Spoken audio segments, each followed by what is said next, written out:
वैश्विक मंच पर रख करके पूरी दुनिया उसके पीछे भाग रही, तब हमारी समझ में आया कि वाह, योग में भी ये गुण है। बहुत सारी समस्याओं का समाधान करने की क्षमता है। ये केवल शारीरिक और मानसिक विकास के लिए ही नहीं, बौद्धिक उन्नयन के लिए और विज्ञान को उस स्थिति तक पहुंचाने में एक सक्षम है जहां पे विज्ञान की सीमाएं समाप्त होती हैं और भारतीय मनीषा ने उन सीमाओं का भी अतिक्रमण किया है, और वही अध्यात्म है।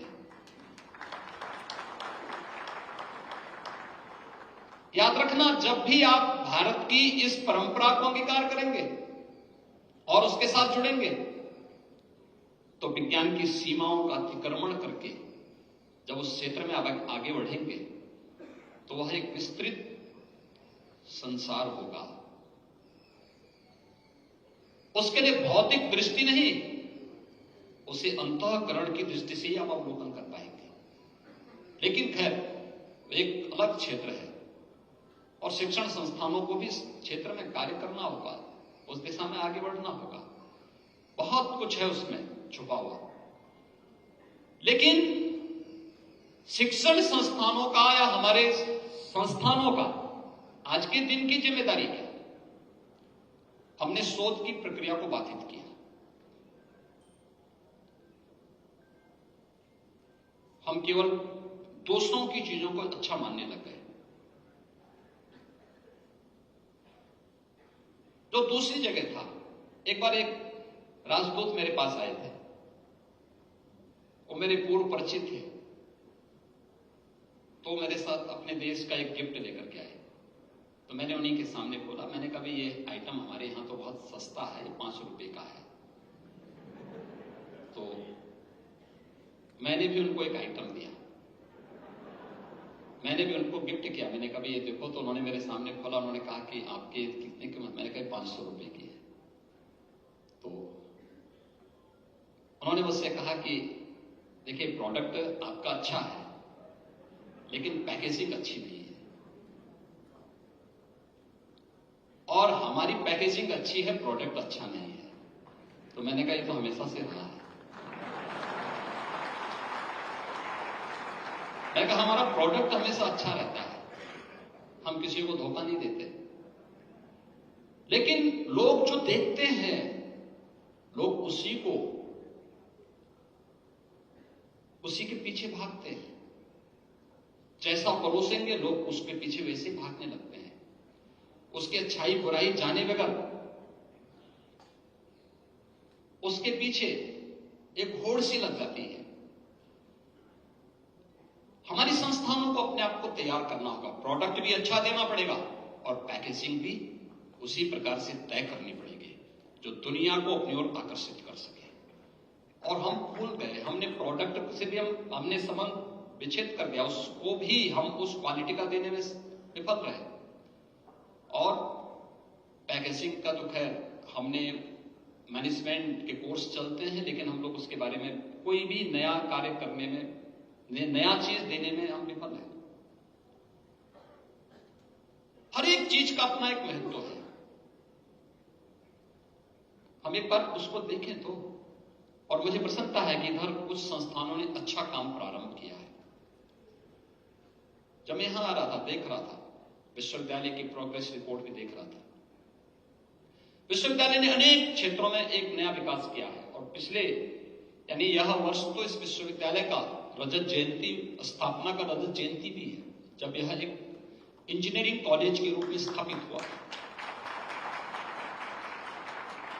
और विश्वविद्यालय के बाद यह एक कॉलेज के बाद आगे बढ़ा।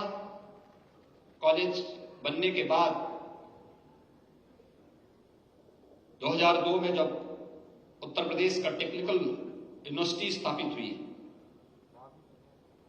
टेक्निकल यूनिवर्सिटी स्थापित होने के बाद उससे इसका एफिलिएशन होना, फिर 2010 में विश्वविद्यालय के रूप में अपने आप को स्थापित करना, और विश्वविद्यालय के रूप में भी अच्छी फैकल्टी का चयन करके प्रोफेसर DS चौहान जैसे प्रतिष्ठित और समाज सापेक्ष व्यक्तित्व को अपने साथ जोड़ करके विश्वविद्यालय के सर्वांगीण विकास को एक नई ऊंचाइयों तक पहुंचाने का जो कार्य हुआ है, जिसके परिणाम हम सबके सामने।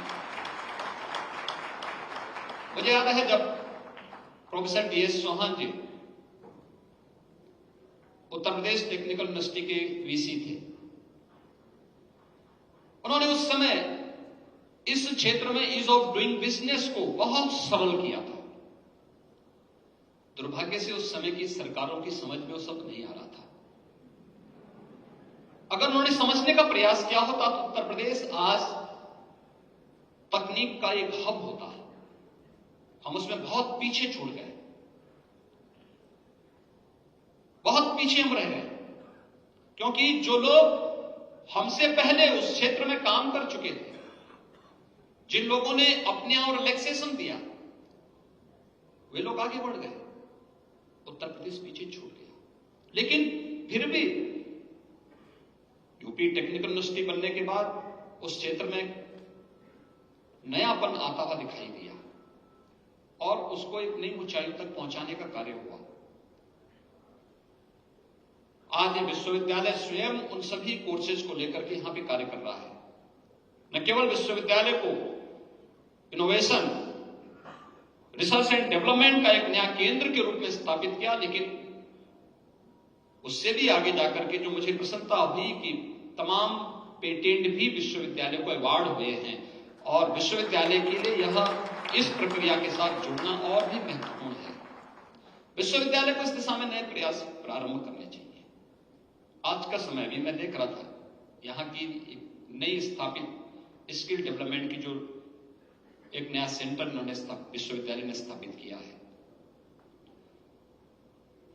न्यू एज कोर्सेज के साथ हम अपने छात्रों को कैसे जोड़ सकते हैं, और दिशा में प्रयास भी प्रारंभ हुआ है। शासन की योजनाओं को, केंद्र और राज्य शासन की योजनाओं को हम अपने पाठ्यक्रम का हिस्सा कैसे बनाएं।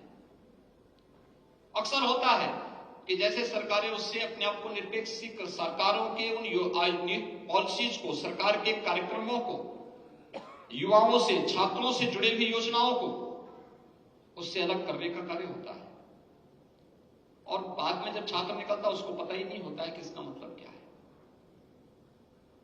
हमें पहले दिन से ही एक टीम गठित करनी चाहिए, टीम इस बात को लेकर गठित करनी चाहिए। शासन ने कोई योजना बनाई, योजना क्या है, संबंधित विभाग से संपर्क करके उनसे पूछना चाहिए, इसका हमें पूरा मटेरियल दीजिए, हम अपने पाठ्यक्रम का इसको हिस्सा बनाना चाहते हैं। हमारे छात्र छात्राओं को इसकी जानकारी होनी चाहिए। क्यों नहीं होनी चाहिए जानकारी? हम योजना उनके लिए बना रहे हैं जिनके लिए योजना बना रहे हैं उनको पता ही नहीं है। ढेर सारी योजनाएं बनी। कोई छात्र आज के दिन पे अपना स्टार्टअप स्थापित करना चाहता है, परिवार के पास पैसा नहीं है, वो भटकता रहेगा, कोई मदद नहीं करेगा। लेकिन अगर उसे मालूम है कि PM मुद्रा योजना है, इस योजना के अंतर्गत मैं बैंक से संपर्क करूंगा, बैंक मुझे सहयोग करेगा, तो आसानी से वह अपना स्टार्टअप स्थापित करने के लिए आगे बढ़ सकता है। लेकिन जब पता ही नहीं, मुख्यमंत्री युवा स्वरोजगार योजना है, इसमें भी हम आगे बढ़ सकते हैं, लेकिन पता ही नहीं है।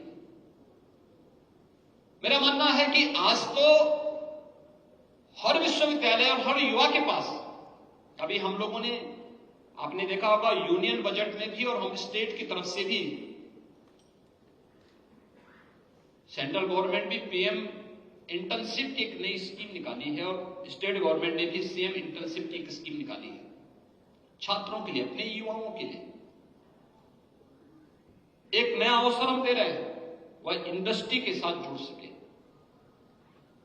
इंडस्ट्री के लिए हम बाध्य कर रहे हैं कि अगर आपके पास 30 कार्मिक रखने की सामर्थ्य है तो कम से कम आप प्रयास करें कि 2 से 3% इन युवाओं को आप उसमें लीजिए। आधा मानदेय आप दीजिए, आधा मानदेय हम देंगे, गवर्नमेंट इसमें योगदान देगी।